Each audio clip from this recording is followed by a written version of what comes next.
Hai guys, kalian pernah kepikiran nggak? Gimana sih peran negara dalam membentuk ekonomi yang islami? Bukan cuma soal zakat sama larangan riba doang. Tapi lebih luas menyangkut sistem politik, keadilan sosial, dan distribusi kekayaan juga. Loh, yuk kita kulik bareng-bareng gimana negara seharusnya hadir dalam politik ekonomi Islam.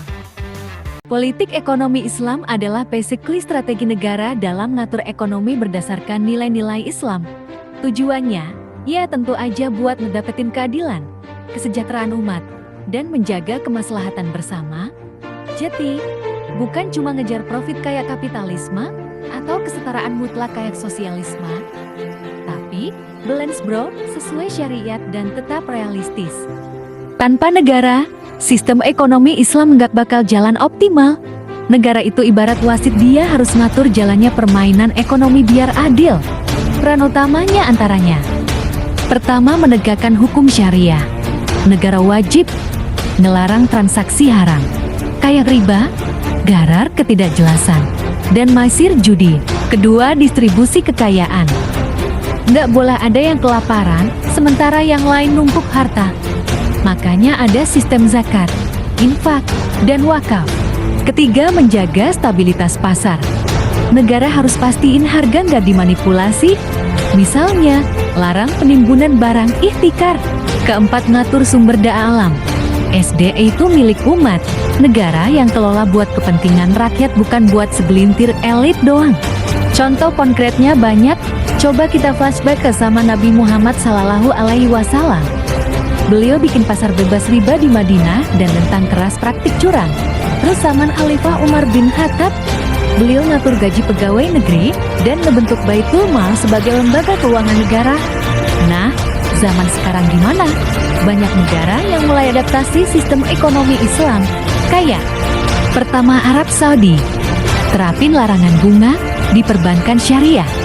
Adapun Arab Saudi punya sistem politik ekonomi yang berbasis pada syariat Islam. Pemerintahnya berbentuk monarki absolut, jadi raja punya kuasa besar dalam pengambilan kebijakan, termasuk soal ekonomi. Ekonominya kuat karena minyak. Tapi belakangan mereka juga dorong diversifikasi lewat Vision ke 2030. Sistem keuangannya banyak pakai prinsip syariah, kayak larangan riba dan penguatan perbankan Islam. Negara juga aktif atur zakat dan wakaf buat bantu distribusi kekayaan secara adil.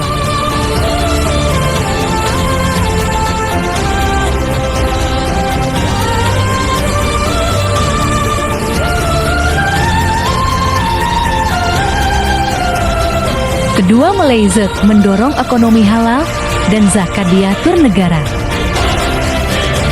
Adapun Malaysia menganut sistem politik demokrasi parlementer dengan ekonomi campuran. Walaupun bukan negara Islam secara formal, Malaysia aktif ngembangin ekonomi syariah. Pemerintah punya peran besar lewat institusi kayak Bank Negara Malaysia dan Lembaga Zakat Negara. Industri halal, perbankan syariah, dan sukuk obligasi syariah juga jadi andalan ekonomi. Lewat kebijakan yang mendukung, Malaysia jadi salah satu pusat keuangan Islam terkemuka di dunia.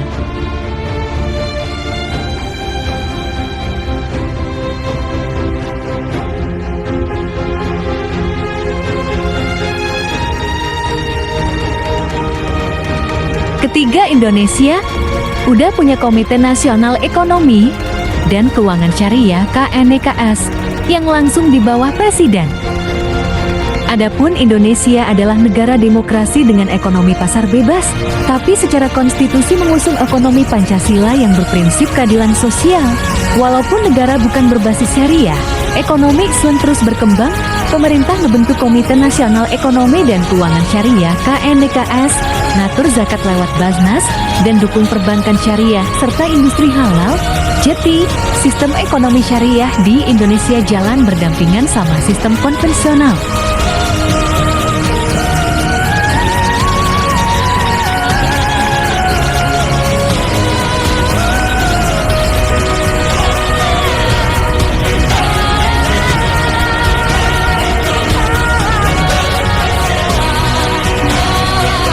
Jadi, peran negara dalam politik ekonomi Islam tuh krusial banget, bro.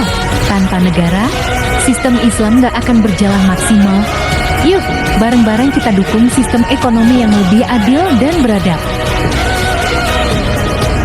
Terima kasih sudah menonton. Kesepian tanpa kekasih, cukup sekian terima kasih.